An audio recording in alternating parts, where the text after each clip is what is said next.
तहसीन पूनावाला से इसका जवाब ले लेते हैं। विरसा सिंह जी, तहसीन से इसका जवाब ले लेते हैं। तहसीन बताइए, क्या वाकई सिद्धू अनगाइडेड मिसाइल है?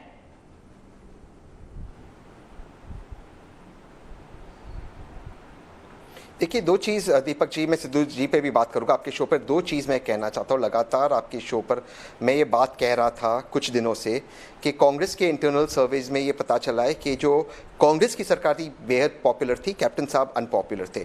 आज खुद कैप्टन साहब रिपोर्टर्स से, शायद न्यूज़ नेशन के रिपोर्टर्स भी वहाँ पर हो गए, उनसे बात करते समय उन्होंने कहा कि मई में उनकी पॉपुलैरिटी डिप हुई थी, आपकी पॉपुलैरिटी बढ़ रही थी। इसलिए कांग्रेस ने एक अच्छा फैसला किया और अब पंजाब में कांग्रेस 80 सीटों को पार कर रही है। मैं लगातार आपके शो पे कह रहा हूं। जहां तक सवाल है सिद्धू का, मैं दोबारा से ये बात कह रहा हूं, Sidhu is welcome, everyone and everybody is welcome.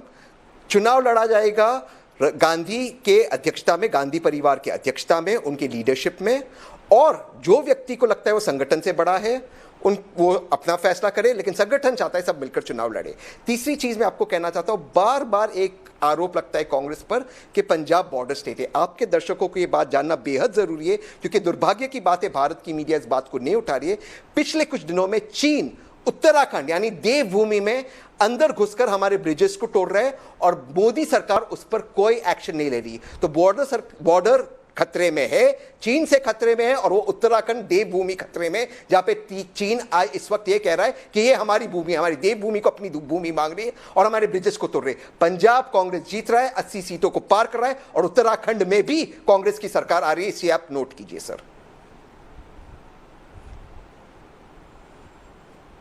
गजब है तहसीन। पार्टी के आधिकारिक पंजाब के प्रवक्ता कह रहे हैं कि ना, हम मानते हैं पार्टी में बहुत गड़बड़ है, और दूसरी तरफ आप जीत का दावा कर रहे हैं। ऑफिशियल प्रवक्ता बोल रहे हैं कि नहीं नहीं बड़ी दिक्कत है पार्टी के अंदर, और आप कह रहे हैं कि नहीं 80 सीटें जीतेंगे। आरपी सिंह साहब, ये चमत्कार होगा?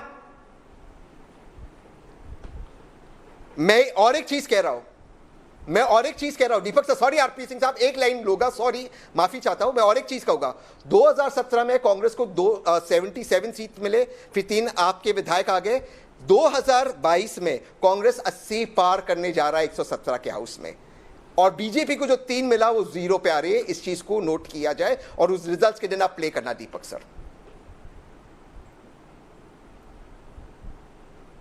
ठीक है आरपी सिंह साहब, होगा ये चमत्कार?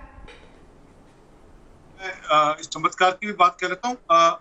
मैं तो बहुत दूर की बात नहीं करता, चुनाव में तो बहुत 5-6 महीने बाकी है। 30 नवंबर के बाद कोई भी तारीख आप तहसीन को बुला लेना, मैं भी आ जाऊंगा। उससे डिस्कस कर लेंगे। ये खुद कहेंगे कि हमारी सीटें 8 बचेंगी वहां। जो पिछले 5 साल में जो भी बल्टुआ जी कह रहे थे, 5 साल में जो वादे किए थे, सिखों में गुटखा साहब की बड़ी महत्वता है।